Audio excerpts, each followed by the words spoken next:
La République du Congo poursuit son offensive diplomatique en vue de l'élection de l'un de ses dignes fils, en l'occurrence d'Edouard Matoko, au poste de directeur général de l'UNESCO. C'est ce qui justifie ce périple du Premier ministre congolais dans les pays qui pourraient servir de passerelle à cette victoire. Anatole Koulibaly-Makosso a commencé par le Gabon où il a présenté au chef de l'État de ce pays frère les enjeux de cette élection. Monsieur Matoko Firmin est un haut cadre maison de l'UNESCO qui a travaillé pendant ces 10-15 dernières années pour le développement du continent africain parce qu'il était ADG chargé du développement de la priorité Afrique. Imbu de la pratique et de la connaissance des arcanes et des valeurs de l'UNESCO, le Congo pense que en cette période d'incertitude, en cette période de paradoxe, l'UNESCO devra réaffirmer sa mission de consolidation des fondements du vivre ensemble, sa mission de construction d'un bonheur partagé d'une communauté de destin, sa mission de promotion des valeurs de tolérance, de pardon, de concorde et de paix. Et pour cela,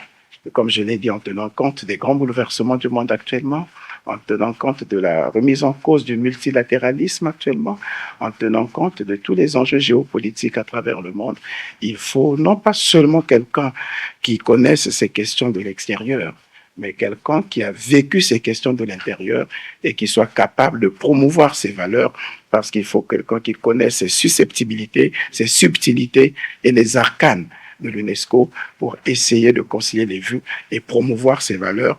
Ce déplacement du chef de l'exécutif congolais a aussi servi de tremplin au renforcement des liens de coopération entre le Congo et le Gabon. Au nom du président Denis Sassou Nguesso, Anatole Koulibaly-Makosso a remis symboliquement au président Clotaire Oligui-Nguema un document dont le contenu pourrait être similaire à l'attention particulière que le Congo accorde à cette amitié historique. Par ma modeste voix, le président de la République du Congo a tenu à traduire encore une fois sa satisfaction et toute sa reconnaissance pour l'accueil que le Gabon et le président Oligui lui ont réservé lors de son dernier passage ici à la faveur de la cérémonie d'investiture. Il a tenu à réitérer au président toute son admiration pour la manière dont il a conduit le processus de transition, la consolidation de la démocratie et l'action entreprise par le président Oligui dans le cadre de la reconstruction du Gabon avec toutes ces réalisations qui sont en train de se mener au Gabon, mais surtout saluer le fait que la voix du président Oligui porte